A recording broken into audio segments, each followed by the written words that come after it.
Om Shanti. Simply जी आप start कर सकते हो। ठीक है भाई ji. Om Shanti. Good morning everyone in morning session of Avyakt Murli club. तो आज हम जो मुरली रीड करने जा रहे हैं, ये मुरली 5 दिसंबर 1979 की मुरली है, 79 की। और मुरली का टाइटल है विजय का झंडा लहराने के लिए रियलाइजेशन कोर्स शुरू करो। मुरली बहुत पावरफुल मुरली है, तो हम लोग बहुत ध्यान से सुनेंगे।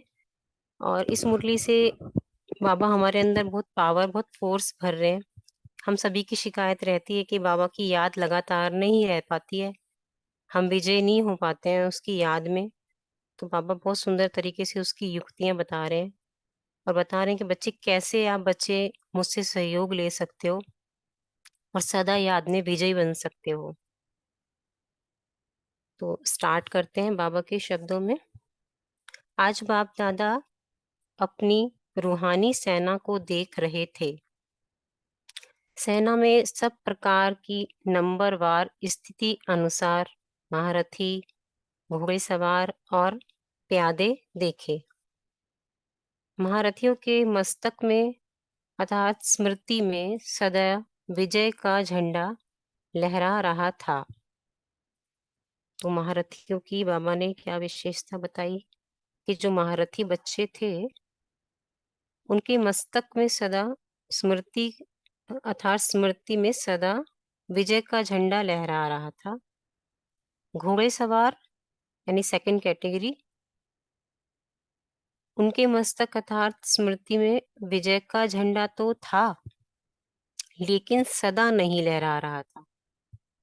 कभी खुशी की झलक से और निश्चय की फलक से झंडा लहराता था और कभी झलक और फलक की वायु कम होने के कारण झंडा लहराने की बजाय एक ही जगह खड़ा हो जाता था।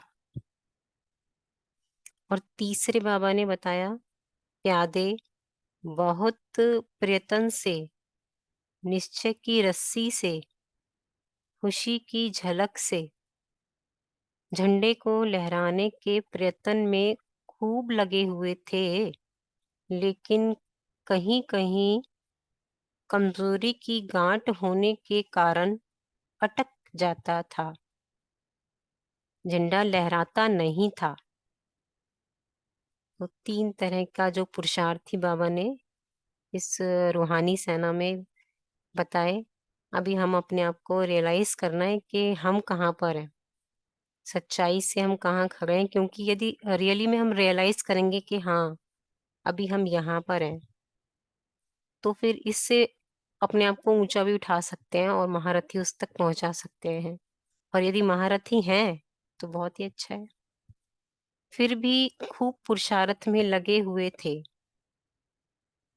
किसी किसी का पुरुषार्थ के बाद लहराता भी था। बाबा बता रहे हैं कि किसी किसी का पुरुषार्थ करने के बाद वो झंडा लहराता भी था, लेकिन कुछ समय बाद, कुछ मेहनत के बाद एकदम नहीं लहराता था। जैसे कोई सभा में झंडा लहराना हो, वो कुछ अड़चन आ जाए या रस्सी में गांठ हो, वो ना खिंचे, समय पे झंडा ना लहरा पाए, तो कैसा लगेगा प्रोग्राम में ना। तो समय लगता है, कुछ समय के बाद यदि झंडा लहरा पाता है तो फिर उतना झलक और फलक नहीं रहती। तो बाबा वही बता रहे हैं कि कुछ समय के बाद लहराता, कुछ मेहनत के बाद, इसलिए वह झलक और फलक नहीं थी। बाप दादा बच्चों की मेहनत देख, अब बाबा क्या करते हैं जब देखते हैं कि बच्चे इतना मेहनत कर रहे हैं, बार बार कोशिश कर रहे हैं, पुरुषार्थ कर रहे हैं, समय लग रहा है उनको, तो क्या करेंगे बाबा बच्चों के लिए? वो रहम दिल है, फिर भी मदद ही करते हैं।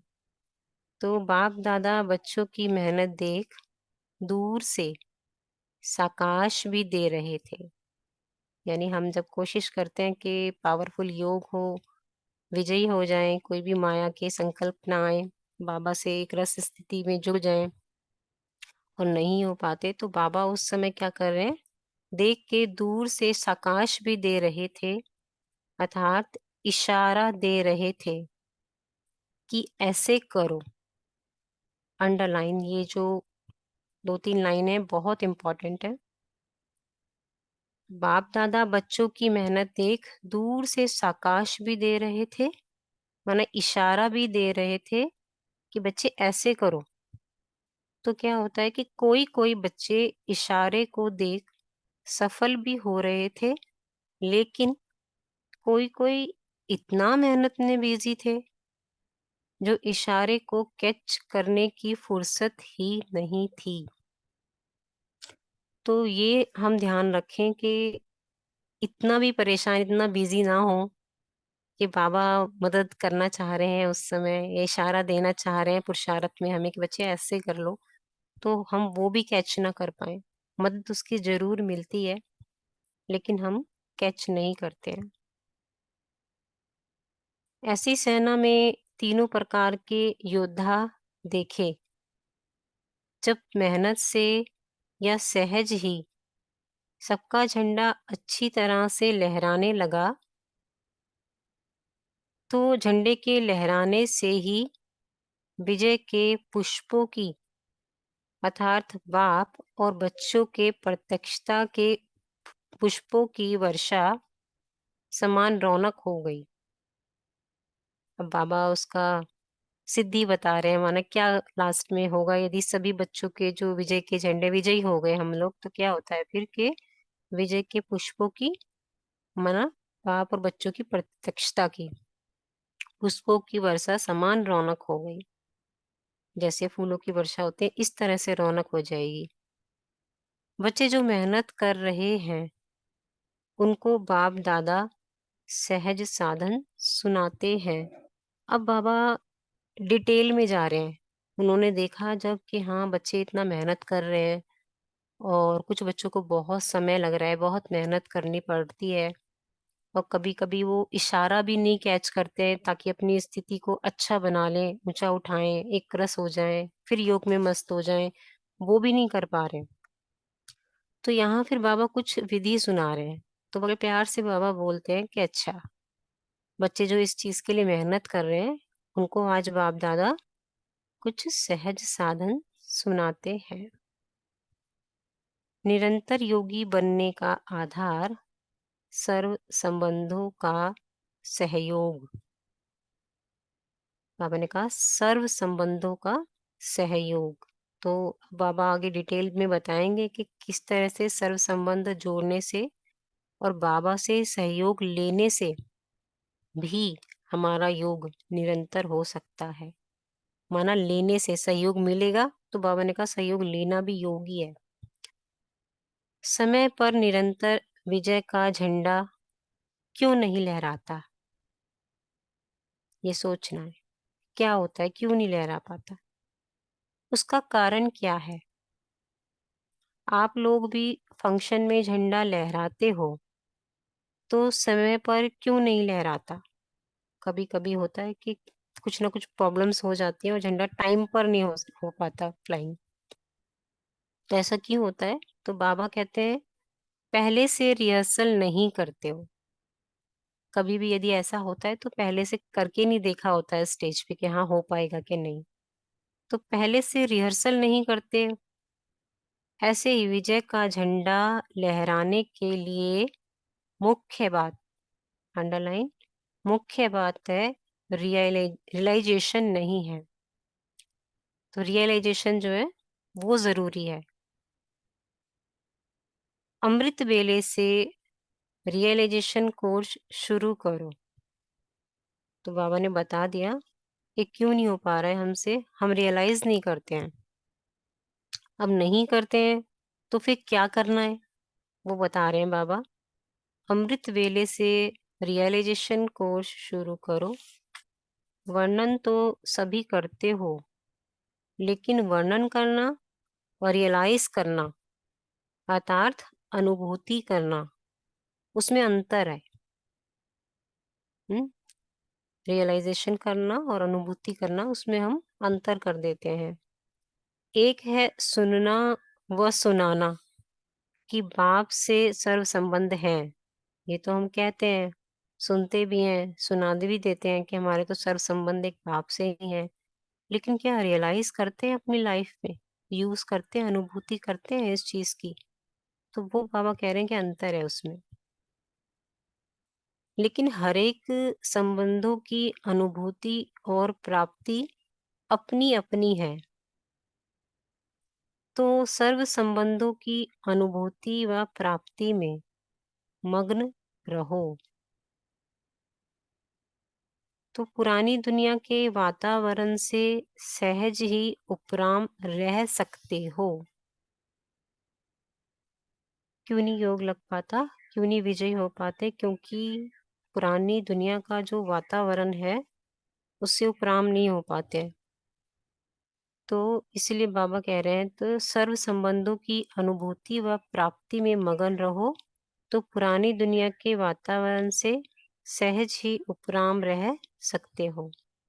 हर कार्य के समय भिन्न भिन्न संबंध का अनुभव कर सकते हो और उसी संबंध के सहयोग से निरंतर योग का अनुभव कर सकते हो। हर समय बाप के भिन्न भिन्न संबंधों का सहयोग लेना अर्थात अनुभव करना ही योग है। बहुत इंपॉर्टेंट लाइन है। हर समय बाप के भिन्न भिन्न संबंधों का सहयोग लेना तो आसान है ना, देना तो देखो मुश्किल हो सकता है, लेकिन यहाँ तो लेना ही है। तो सहयोग लेना अर्थात अनुभव करना ही योग है। ऐसे सहज योगी व निरंतर योगी क्यों नहीं बनते हो?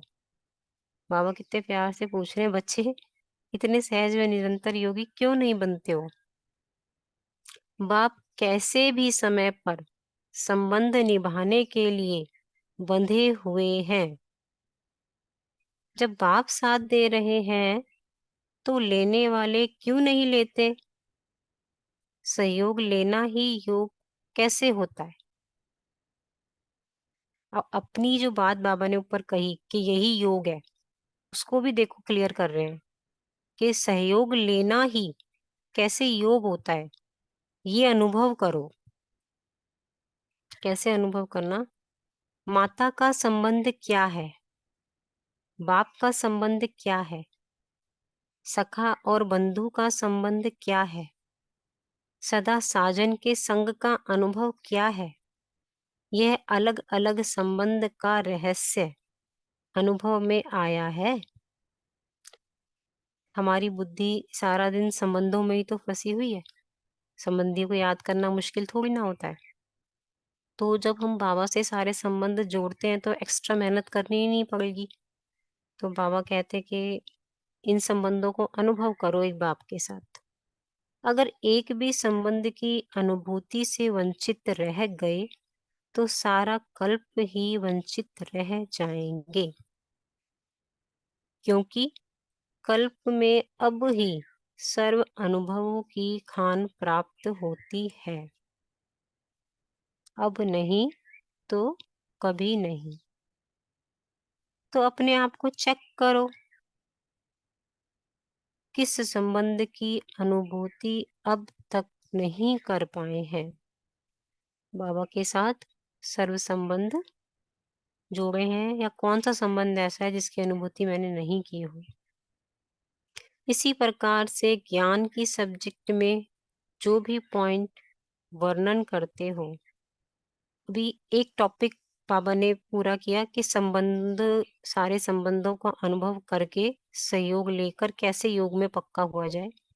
अभी बाबा नेक्स्ट में बता रहे हैं कि ज्ञान के पॉइंट जो है उनकी भी अनुभूति में जाना है। तो इसी प्रकार ज्ञान की सब्जेक्ट में जो भी पॉइंट्स वर्णन करते हो उस पॉइंट का अनुभव किया है। जैसे वर्णन करते हो हम स्वदर्शन चक्रधारी हैं, तो स्व के दर्शन का अनुभव किस आधार से कहते हो? छोटा सा सेंटेंस है, स्वदर्शन चक्रधारी है, उसका मनन चिंतन देखो बाबा कैसे सिखा रहे हैं कि कैसे डेप्थ में जाएं। तो स्वदर्शन चक्रधारी हैं, तो स्व के दर्शन का अनुभव किस आधार पर कहते हो? दर्शन माना क्या? तो दर्शन अर्थात जानना, और स्व तो हम लोगों को पता ही है, दर्शन अर्थात जानना। तो जानने वाला उस जानने की अथॉरिटी में रहता है। जैसे आजकल के शास्त्रवादी सिर्फ शास्त्र पढ़ते हैं, रटते हैं। उन्होंने कोई ऐसा नहीं कि शास्त्र लिखे हैं, सिर्फ वो रीड करा है उन्होंने, उनको रटा हुआ है। फिर भी स्वयं अपने को शास्त्रों की अथॉरिटी समझते हैं। आप सब रटते नहीं हो, लेकिन उनमें रमन करते हो। रमन करने वाला अर्थात मनन द्वारा स्वरूप में लाने वाला, ऐसा सदा ज्ञान की अथॉरिटी अर्थात सदा ज्ञान की हर पॉइंट के नशे में रहने वाला होगा। माना हम बाबा के ज्ञान के जो पॉइंट डेली निकलते हैं, उनमें मनन करेंगे तो रमन करते जाएंगे, तो उसका नशा रहता है फिर। तो ऐसे हर ज्ञान की पॉइंट की अथॉरिटी अर्थात अनुभव के नशे में रहते हो। पूछ रहे हैं बाबा कि करते हो बच्चे ऐसे?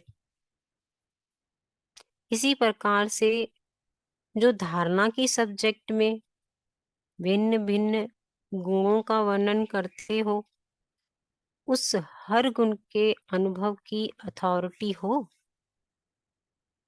तीनों चीजें बताई बाबा ने। पहले बाबा ने योग के लिए बोला कि योग में सर्व संबंधों के अनुभव की अथॉरिटी हो।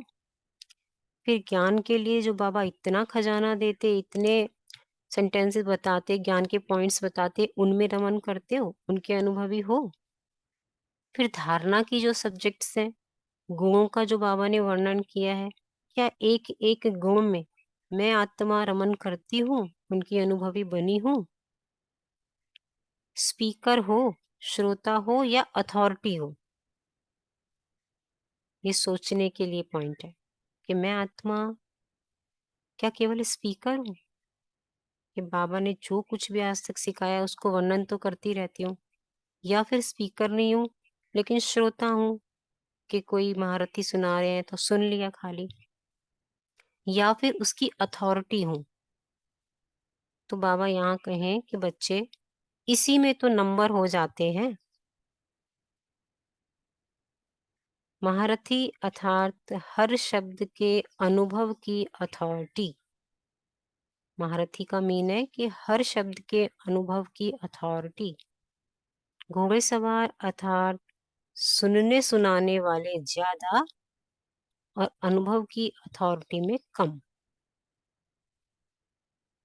तो सहज साधन क्या हुआ? अब हमने सारी बातें बाबा की सुन ली, तो बाबा कहें बच्चे बताओ सहज साधन क्या हुआ?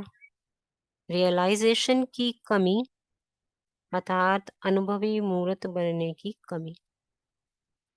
कंक्लूजन क्या है कि रियलाइजेशन नहीं है, उसी कारण अनुभवी मूर्त नहीं बन पाते हैं। और भी बाबा देखो कितना अच्छा पॉइंट बताते हैं कि भक्ति और ज्ञान का विशेष अंतर ही यह है, डिफरेंस ही यही है। वह वर्णन है, यह अनुभव होता है। माना जो भक्ति है वहां वर्णन है हर चीज का, और यहाँ अनुभव है। तो क्या मैं आत्मा भगवान के बनने के बाद भी भक्त आत्मा हूँ, वर्णन करने वाले हूँ केवल, या मैं बाबा का ज्ञानी बच्चा हूँ, अनुभव करने वाला? ये हम रियलाइज करें, कहीं भक्ति में तो नहीं लगे हुए अभी भी। निरंतर योगी बनने का आधार सदा सर्व संबंधों का सहयोग लो। बाबा ने कह दिया निरंतर योगी बनना है तो सर्व संबंधों का सहयोग लो, अनुभवी बनो। दोनों बातें याद रखेंगे। संबंधों का सहयोग लें, अनुभवी बने। समझा? अनुभव की खान को अच्छी तरह से प्राप्त करो, थोड़ा सा नहीं, लेकिन सर्व प्राप्ति करो। थोड़ा से काम नहीं चलेगा। बाबा कहते बच्चे खान बन जाओ, सर्व प्राप्ति करो। 2-3 संबंध का या 2-3 पॉइंट का अनुभव नहीं, लेकिन सर्व अनुभवी मूर्त, मास्टर अलमाइटी अथॉरिटी बनो।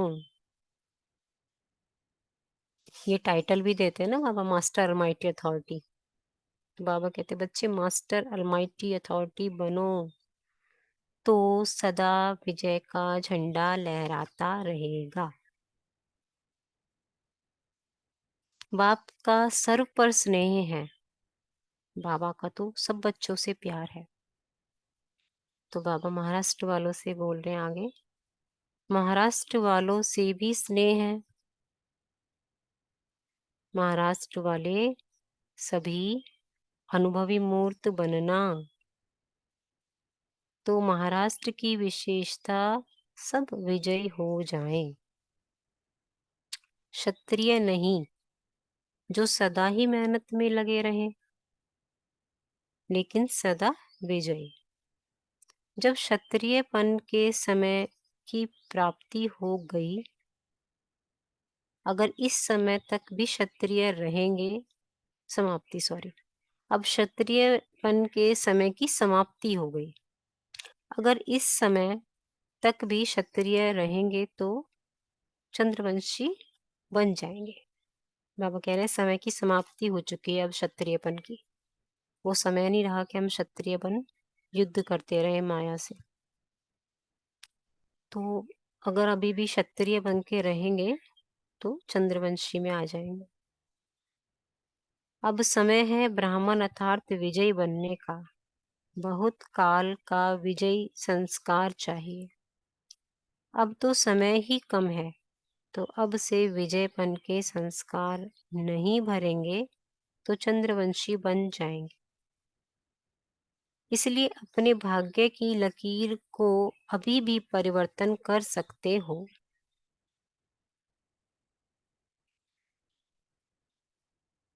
ऐसे सदा विजयी, बाबा याद प्यार दे रहे हैं बच्चों को, ऐसे सदा विजयी, सर्व संबंधों के अनुभवों की अथॉरिटी, ज्ञान की हर पॉइंट के अथॉरिटी, हर गुण के अनुभव की अथॉरिटी, सेवा की सब्जेक्ट में ऑलराउंडर और एवर रेडी, इस विशेषता की भी अथॉरिटी, ऐसे बाप समान श्रेष्ठ आत्माओं को बाप दादा का याद प्यार और नमस्ते।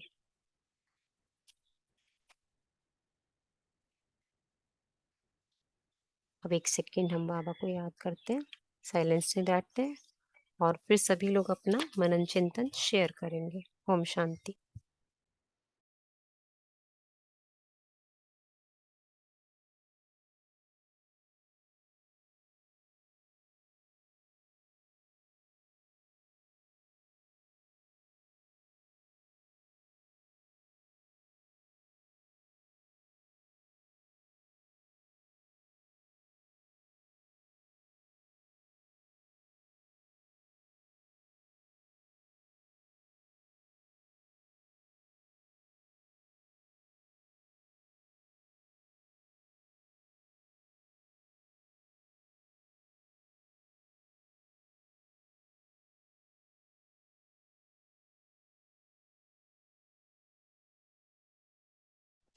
बोले गैलेक्सी जिनका नाम है वो बोल सकते हैं।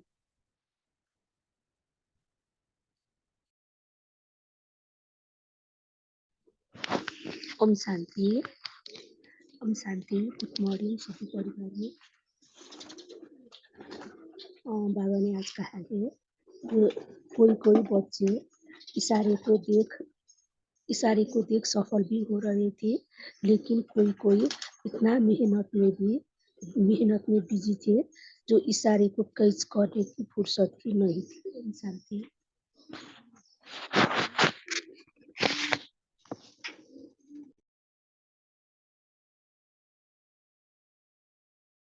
नमिता सिस्टर, आप बोल सकते हैं।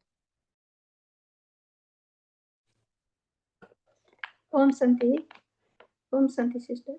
बाबा ने कहा कि रियलाइजेशन कोर्स करना अर्थात अनुभूति करना। अनुभूति माना बाबा के साथ सर्व संबंधों की अनुभूति। तो हर समय हर कार्य में बाबा को साथ अनुभव करना ही निरंतर योग है। फिर बाबा ने कहा अनुभव की अथॉरिटी बनो। अथॉरिटी माना ज्ञान का हर पॉइंट के ऊपर मनन चिंतन करना, उसको भाव को समझना, फिर प्रैक्टिकल यूज करना। जब हम कार्य व्यवहार में उसी टाइम पर प्रैक्टिकल यूज करेंगे, बाबा का पॉइंट को हम प्रैक्टिकल यूज करेंगे तो अनुभवी मूर्त बनेंगे। तो इसके लिए बाबा ने बोला कि अनुभवी मूर्ति बनो। सिर्फ पॉइंट सुनना और सुनाना ऐसे नहीं, उसको प्रैक्टिकली यूज करके अनुभवी मूर्त बनो। तो ज्ञान का अथॉरिटी माना सदा पॉइंट को यूज करने की नशा में रहना। तो बाबा से भिन्न भिन्न संबंधों में सहयोग लेना और सर्व संबंधों में अनुभव करना ही निरंतर योग है। यह है रियलाइजेशन। अपना सत्य को बाबा के साथ अनुभव करना और एक्सेप्ट करना। अपना सत्य को बाबा के साथ अनुभव करना और एक्सेप्ट करना ही रियलाइजेशन है। ओम शांति। साधना सिस्टर बोलिए। ओम शांति। तो आज बाबा ने अमृत वेले से कहा रियलाइजेशन को शुरू करो। निरंतर योगी बनना है तो बाबा से सर्व संबंधों का सहयोग लो। तो बाबा बोल रहे हैं कि हर समय बाप से भिन्न भिन्न संबंधों का सहयोग लेना अर्थात अनुभव करना। तो बाबा कहते हैं, जब बाप सर्व संबंध निभाने के लिए बंधे हुए हैं, साथ दे रहे हैं, तो हमको उसका अनुभव करना चाहिए। माता का संबंध क्या है, बाप का संबंध क्या है, सखा का, बंधु का, साजन का संबंध। क्योंकि यही समय जब हम संगम पर उसका अनुभव कर ले, बाद में तो फिर नहीं कर पाएंगे, क्योंकि संगम पर ही ये परमात्मा आप भी आए हुए हैं। तो बाबा ने कहा कि जैसे स्वदर्शन चक्रधारी में हमको ये देखना है कि स्व के दर्शन का अनुभव किस आधार से करते हो। और तो दर्शन करना मतलब जानना, जानने की अथॉरिटी में रहना। जैसे शास्त्रवादी अपने शास्त्रों की अथॉरिटी समझते हैं, तो हम लोग भी केवल रटते नहीं, लेकिन हम उसके अनुभव में जीते, रमण करते। मतलब रमण करना मतलब मनन करना और फिर उसके स्वरूप में लाने वाले जो भी ज्ञान की पॉइंट हम पढ़ते हैं। तो सदा ज्ञान की अथॉरिटी अर्थात सदा ज्ञान के हर पॉइंट के नशे में रहने वाले। ऐसे हर ज्ञान के पॉइंट के अथॉरिटी अर्थात अनुभव के नशे में रहते हो। जैसे कि अगर हमें पता है कि मैं आत्मा हूँ, तो आत्मा की अथॉरिटी के, और मैं कैसी आत्मा हूँ, मैं मास्टर सर्वशक्तिवान आत्मा हूँ, तो उसके नशे में रहना चाहिए कि मैं तो हूँ मास्टर सर्वशक्तिवान, तो फिर माया कैसे मेरे पास आएगी, मैं बाबा का बच्चा हूँ।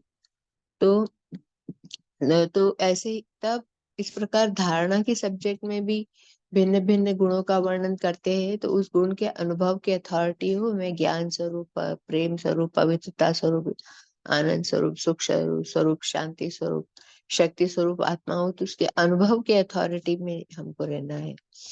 तो इसी के ऊपर भी महारथी बन जाते हैं। महारथी मतलब सर्व अनुभव की अथॉरिटी, अनुभूति करना, सब रियलाइज करना, उस गुण को रियलाइज कर। ओम शांति।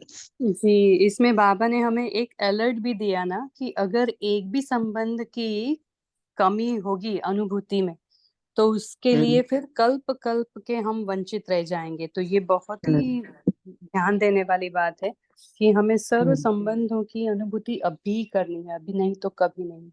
जी बोलिए जादव भाई जी।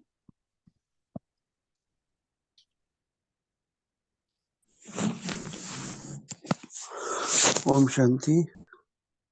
तो बाबा ने आज कहा है अपने आप को चेक करो कि संबंध की अनुभूति अब तक हमने किया नहीं। इस प्रकार ध्यान की सब्जेक्ट में जो भी पॉइंट्स वर्णन करते हो उस पॉइंट का अनुभव करना ही है। जैसे वर्णन करते हैं हम सदर्शन चक्रधारी है, तो स्व के दर्शन का अनुभव किस आधार से करते हैं?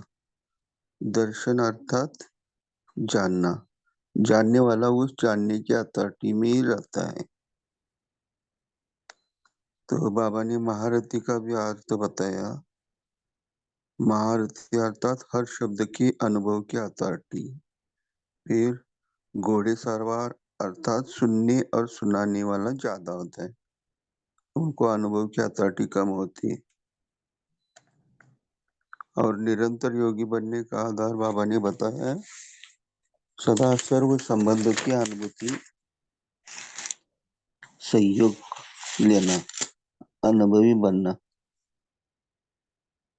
अनुभव की खान को अच्छी तरह से प्राप्त करना है, थोड़ा सा नहीं लेकिन सर्व प्राप्ति करो।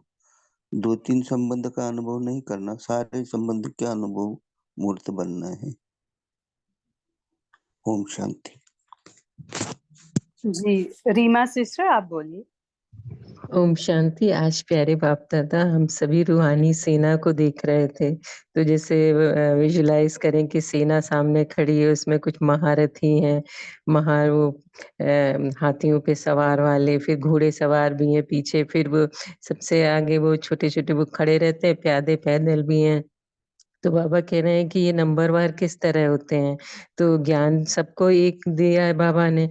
तो बाबा कहते हैं वर्णन तो सभी करते हो, लेकिन वर्णन करना अर्थात रियलाइजेशन करना, रियलाइजेशन जैसे अनुभूति करना। तो जैसे बाबा ने कहा कि हर समय बाप के भिन्न भिन्न संबंधों का सहयोग लेना अर्थात अनुभव करना ही योग है।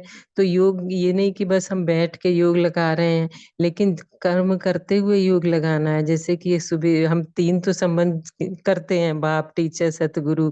तो सुबह उठते ही बाबा कैसे पालना से हमें उठा रहे हैं, वो पालना कर रहे हैं। जैसे संडे की वाणी में भी बाबा ने कहा था ना कि भाग्य की स्मृति में रहो, कि पालना किसके द्वारा हो रही है। फिर दूसरा पढ़ाई कौन करा रहा है, टीचर। फिर उसके बाद सतगुरु से प्राप्तियां क्या हो रही हैं, तो अनुभव करना, खुशी करना। फिर बाबा ने कहा कि ये 3 तो इम्पोर्टेंट है, लेकिन इसके साथ साथ माता का संबंध भी। तो ऐसे कर्म योग करते समय जैसे भोजन बना रहे हैं तो माता का संबंध, फिर सखा का संबंध, बंधु का संबंध, सदा साजन के संग का। तो ये अनुभव करो, मतलब कर्म के साथ साथ हम हर अगर संबंध की अनुभूति नहीं करेंगे, किसी एक संबंध से वंचित रह गए तो सारा कल्प ही वंचित रह जाएंगे। इसी तरह जैसे संबंध के साथ साथ ज्ञान की पॉइंट्स, ज्ञान की पॉइंट में जैसे हम सभी जानते हैं कि अब संगम युग पर ही हमें जीवन मुक्त स्थिति का अनुभव करना है, भविष्य की जीवन मुक्ति नहीं, अभी की जीवन मुक्ति। तो जैसे बाबा ने एक वाणी में बताया था कि वायुमंडल, वाइब्रेशन, तमोगुणी वृत्तियां, माया का वार, इन सब से मुक्त रहेंगे जब सारे जो भी ये सारे वाइब्रेशन आएंगे, हर तरह के प्रहार होगा, लेकिन इन सब से मुक्त होते, इन सबको सामने देखते हुए भी हमारी स्थिति, मैं बाबा के साथ कंबाइंड हूँ। ये तो ड्रामा का पार्ट है। इस तरह अगर अनुभव में लाएंगे तो बाबा से शक्तियां मिलेंगी, तब हम अभी संगम युग पे जीवन मुक्ति की स्थिति का भी अनुभव करेंगे। तो इसी तरह बाबा कहते हैं कि हर ज्ञान ज्ञान के पॉइंट को सिर्फ वर्णन नहीं करना है, उसका प्रैक्टिकल स्वरूप बनो। क्योंकि थ्योरेटिकल वाले ही तो वो फिर घोड़े सवार और महारथी में उनमें फिर वो नंबरवार हो जाएंगे। तो अनुभव करना है हमें, हर एक एक लाइन को जीवन में हम किस तरह उतारें इसे। ओम शांति। जी आज बाबा ने भक्ति और ज्ञान के बारे में कुछ कहा है, कोई बताना चाहेगा? भक्ति और ज्ञान आज की साकार वाणी में भी बाबा ने वही कल की साकार वाणी में भी बाबा ने वही कहा था, भक्ति और ज्ञान के बारे में कुछ डिफरेंस बताया था। जी दीदी जी, ओम शांति। भक्ति बाबा ने कहा वर्णन करना, ज्ञान अनुभव करना। जी आपकी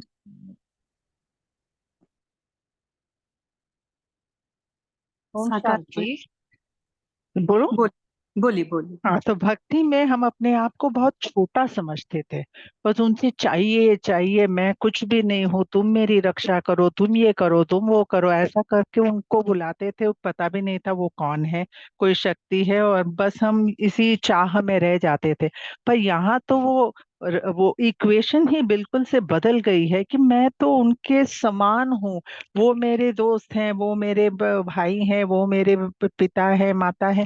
तो एकदम से इक्वल स्टैंडिंग पर आ गए हैं। अभी तो हमको उनसे मांगना कुछ भी नहीं है, मेरा वो अधिकार है। उस तरह का वो चेंज हो गया है। ओम शांति। बहुत सुंदर। बाबा ने जैसे हमें बताया कि बच्चे तुम मेरे बच्चे हो तो सब स्टेटस मेरे साथ ही है, जैसे मास्टर हो सब चीज के हकदार हो। जी बहुत अच्छा। ओम शांति दीदी। भक्ति में जैसे बाबा ने बताया तो है ही कि वर्णन कराना होता है, और जब हम लोग ज्ञान में आते हैं तो उन सब चीजों को अनुभव करते हैं। तो भक्ति में क्या होता है कि जो शास्त्र होते हैं उनको तोते की तरह रटते रहते हैं, सुनते भी हैं और सुनाते भी रहते हैं। लेकिन वो जो प्रेम होता है भगवान के प्रति, वो प्रेम नहीं होता, वो मोहब्बत जो होती है ना। बाबा कहते हैं कि हर संबंध की जो प्रेम है उसको अनुभव करो, मोहब्बत के झूले में झूलो तो मेहनत खत्म हो जाएगी। तो भक्ति में हम मेहनत ही करते रहते हैं, टिप्पल घिसते रहते हैं, और यहाँ मोहब्बत के झूले में झूलते हैं। तो इस पर एक वो स्लोगन भी बोला जाता है कि पोथी नहीं, पोती पर जग भया पंडित हुआ ना कोई, 2.5 अक्षर प्रेम का पढ़े तो पंडित होए। तो ये बोलते हैं कि पोथी पढ़ते पढ़ते कितना समय हो गया हम, लेकिन फिर भी वो पंडित मन नहीं बन पाए, माने वो पंडे नहीं बन पाए बाबा के। अभी जब हम 2.5 अक्षर उसके प्रेम का पढ़ते हैं तब पंडित, असली पंडे बन पाते हैं। ओम शांति। जी बहुत बढ़िया। बोलिए अरुणा सिस्टर। ओम शांति।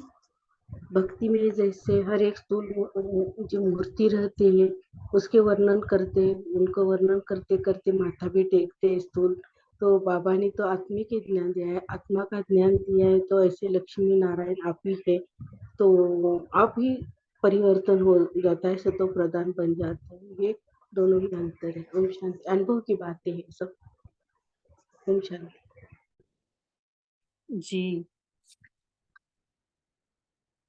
बाबा ने आज घोड़े सवार महारथी के डिफरेंस भी और भी बताए हैं। जैसे कोई बताना चाहेगा? शुरुआत ही बाबा ने वहां से की है, महारथी कौन होते हैं और घोड़े सवार कौन होते हैं, फिर बाबा आगे लेके गए। तो वो बताना कोई चाहेगा? किसी ने नोट किया?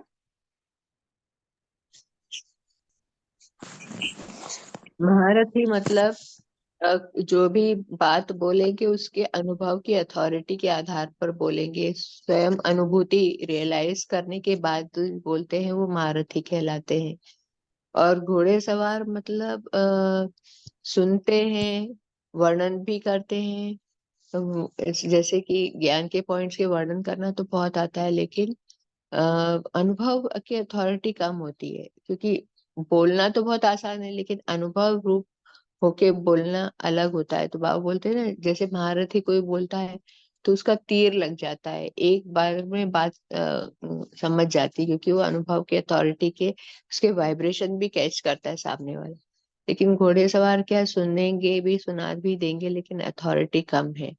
और प्यादे के लिए बाबा झंडा लहराने के इसमें बता रहे थे ना कि प्यादे बहुत झंडा लहराने की बहुत प्रयत्न करते हैं, लेकिन अटक जाते हैं। वो ना तो वो अनुभव करते हैं, ना वो सुनते सुनाते हैं, उसमें भी वो अटकते हैं, मेहनत उनको बहुत लगती है। तो ये अंतर बाबा ने बताया। शांति।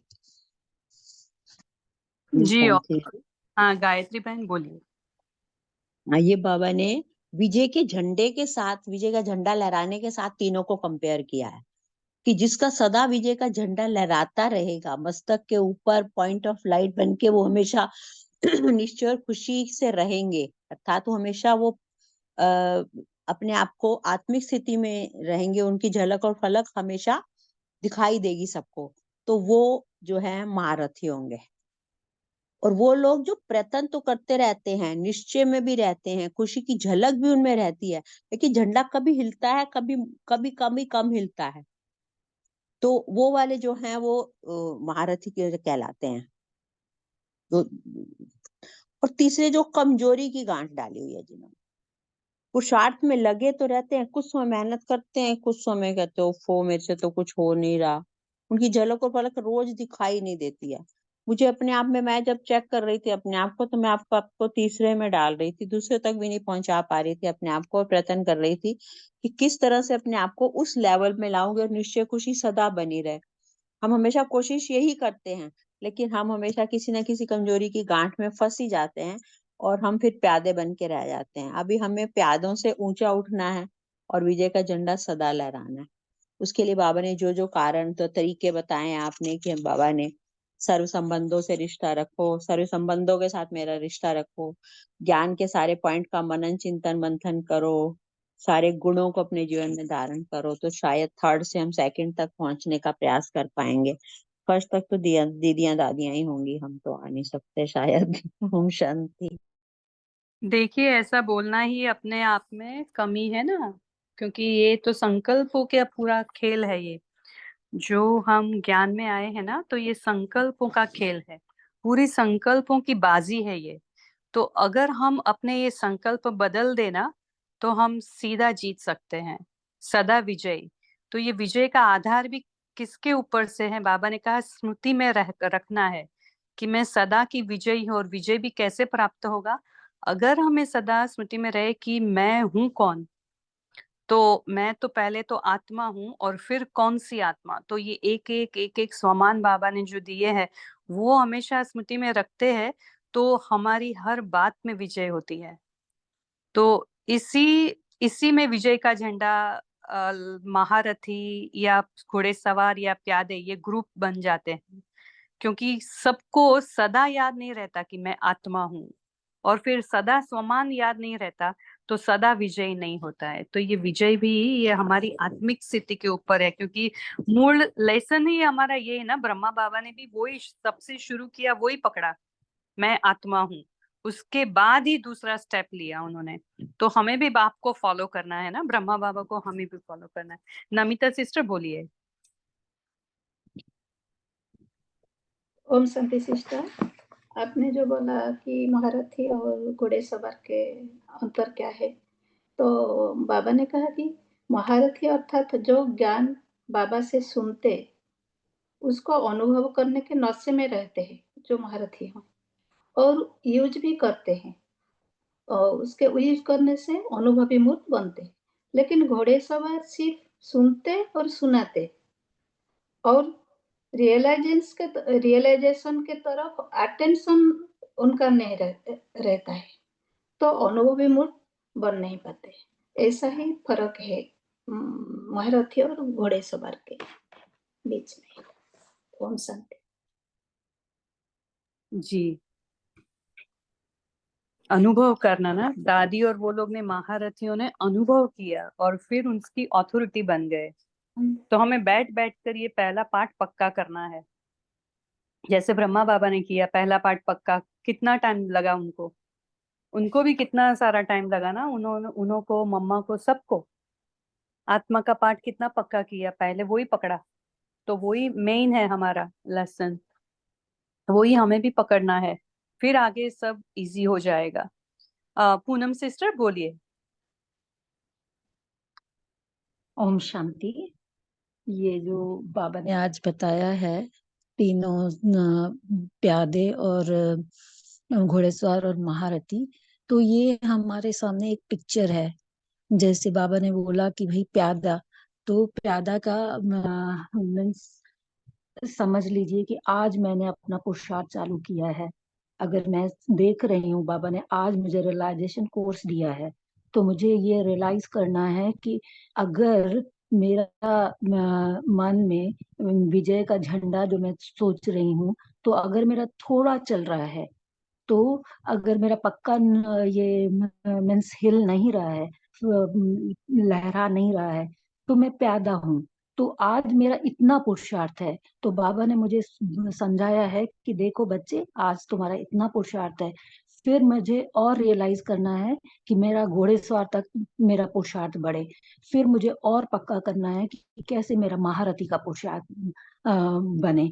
मुझे ये नहीं सोचना है कि दादियों ने तो थे ही, देखिए उनसे तो कोई बात ही नहीं, उनको हमें आगे रखना है। अगर वो हमारी दादियां हैं या हमारे जो महारथी भाई बहन हैं, तो हमें अपने को पक्का करना है। आज हमको बाबा ने आईना दिया है कि मेरा पुरुषार्थ कहाँ चल रहा है, मुझे ये सब रियलाइज करना है। तो धीरे धीरे धीरे धीरे मुझे आगे बढ़ना है। तो बाबा ने आज बहुत सुंदर तरीके से मुझे, यानी जो मैं सोचती हूँ कि बाबा मेरा पुरुषार्थ ना बहुत पहले अच्छा था, आज मैं थोड़ा स्लो हो रही हूँ, तो आज मुझे बाबा पूरी तरह से पक्का करवा दिया कि नहीं बच्चे, तुम आगे बढ़ रहे हो और रियलाइज करो कि कहाँ तुम खड़े हो। तुम प्यादे नहीं हो, तुम वो अगर है प्यादे का पुरुषार्थ तो तुम घोड़ेसवार बन सकते हो और महारथी भी बन सकते हो। ओम शांति। जी, बहुत अच्छा बताया आपने। अरुणा सिस्टर, आपको कुछ कहना है?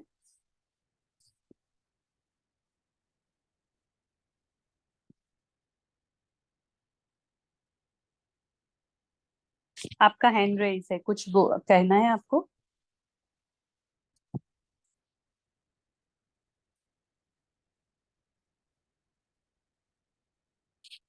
तो अभी हमारा टाइम हो गया। सिंपी सिस्टर, आप होमवर्क देंगे और फिर 1 आध मिनट योग करा के फिर हम सेशन एंड करेंगे। ओम शांति। आज हम बाबा की इस मुरली से जो होमवर्क लेंगे, एक्चुअली होमवर्क नहीं समझ लेंगे, एक युक्ति है कि हमें अपने आप को ऊंचा उठाना ही है। तो सभी लोग दिन में जब भी समय मिलेगा रियलाइज जरूर जरूर करें कि मैं कहाँ हूँ। आज बाबा ने जो कैटेगरी करी है बच्चों के अंदर, तो उसमें मैं कहाँ स्टैंड करती हूँ। और यदि सचमुच कोई कमजोरी की गांठ है, रियलाइजेशन के बाद महसूस करते हैं हाँ ये कमजोरी की गांठ है, तो मुझे इसके लिए क्या करना है। बाबा से रूहान करेंगे, मनन करेंगे उसका, और बाबा कुछ ना कुछ टचिंग जरूर देंगे। जैसे कि बाबा ने बोला कि मैं देता हूँ लेकिन आप कैच नहीं करते हो, तो वो कैच करेंगे। आज बाबा बताएंगे कि बच्चे ऐसे करो, तो वो करके सब संबंध जोड़ते हुए उसका सहयोग लेंगे। ओम शांति। और एक सेकंड अब बाबा की याद में बैठेंगे। देखो, मैं रूहानी योद्धा, मैं जो आत्मा हूँ बाबा की इस रूहानी सेना में एक रूहानी योद्धा हूँ। ये संसार जो है माया की दुनिया है, चारों ओर से परीक्षाएं हैं जो बाबा के साथ मेरा कनेक्शन होने नहीं देती हैं। इस माया रावण की दुनिया से मुझ आत्मा को पावन बनकर जाना है राम की दुनिया में, अपने घर। तो उसके लिए विजय पताका फहराना ही है। बैठ जाओ बाबा के आगे, सम्मुख बाप दादा और सर्व सहयोग, सर्व शक्तियों को बाबा से अपने अंदर आता हुआ महसूस करें।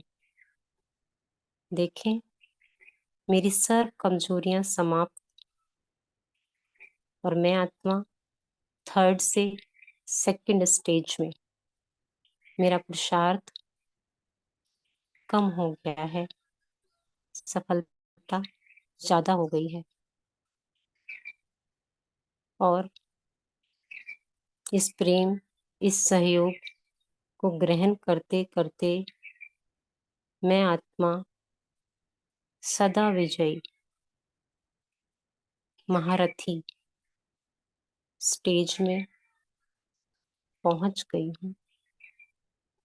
अब सच्चे सच्चे राम के साथ मेरा संबंध सदा जुटा हुआ है। मेरी बुद्धि योग में निरंतर जुट गई है। विजय पताका सदा काल लहरा रही है। ओम शांति।